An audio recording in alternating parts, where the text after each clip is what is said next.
Hi, my name is Ryan and I'm the International Sales Manager for Sea to Summit. And this job has me traveling quite a bit, both domestically and internationally. I'm almost always living out of a suitcase. So much so that my coworkers back at the office have actually put my face on a milk carton and labeled it as missing. So what I want to share with you is some of the tips and the tricks that allow you to conveniently pack all of your luggage and bring it on board the plane with you so that you can really travel light.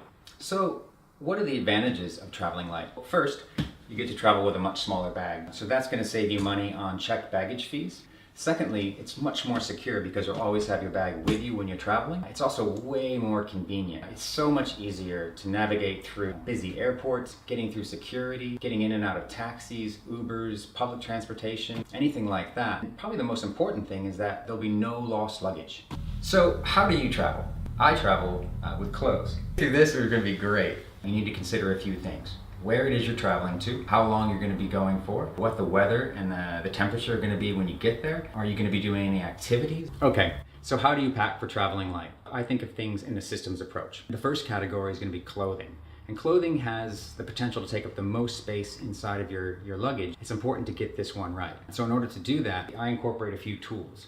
And the first tool I use is a shirt folder. And what a shirt folder really does is it takes those items that would be inside of your closet, things that you would hang on a hanger, and conveniently packs those. First thing you do is open up the wings, take out the stiffened shirt folder board right there. And then you have your pants, which I lay down first. And then I use the shirt folder to really easily just fold up my shirts nice and neat, alternating the collars. And then I would just take when I'm done, take the pants, fold them back over, put the board back on top, use these compression wings right here, and you pack that. That's 2 pants, 2 shirts, and I think of things in threes in that regard, so the third set's gonna be on you. Keeps things looking really good. However it looked when it went in, it's how it's gonna look when it comes out. For items that go inside your drawers, it's really simple. I just use a garment mesh bag, and I roll up my t-shirts and 2 pairs of shorts, zip this closed, and this gives it a really good element of organization and also some compression, and it's got a nice mesh top so you can see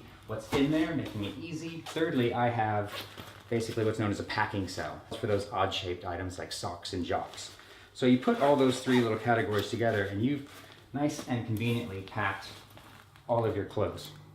The second category that you need to pack for is toiletries. You're going to have to comply with regulations for carrying liquids on board a plane. I use a TPU pouch that's clear with a zip top. One, it allows going through security. You can easily just pull this out real quick. Secondly, you can see what's inside, and also if anything did spill inside of here, it's all contained. It doesn't get all over your luggage. All of these bottles in here essentially are either going to be under 3 ounces or 89 mil. That's meant to work with all airline security regulations. For everything else, I just use a real simple toiletry bag. Toothbrushes, deodorants, razors, that kind of thing. That's all personal for you. The third category that you need to consider in this modern age is traveling with electronics. If I was traveling for business, I'm going to bring my laptop. I want to protect my laptop, so I'm going to put it in a padded laptop pouch. If I was traveling for a holiday, I'd probably just bring a tablet and you can just get a smaller one or something like that for that. It's really the cables, the cords, the chargers, the adapters, the USBs, all of those things that are in support of the electronics in our lives that you need to consider as well.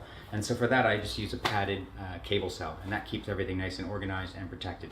Okay, so the fourth category is one I like to call activities. For me, I've packed to go on a business trip to Taipei for a week. I'm going to want to do something. I don't want to walk around or take a run.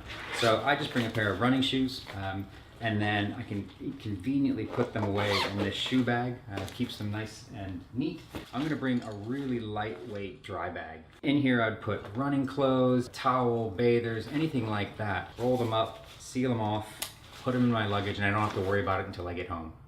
The fifth category is something I call on board. Everything that you would need while you're sitting in that seat for up to 14 hours on the flight. Document pouch, and inside I would have a magazine, a neck pillow, eye shades, headphones, adapter, taken out of your bag and slid into the seat back pouch in front of you. Lastly, it's document organization for me. Inside the travel wallet, it's just a really convenient way for me to organize. I have my cards, I have my money, I have my passport, I have a pen for filling out immigration forms, a coin pouch, and then when I get to the destination, I don't really want to carry this around with me.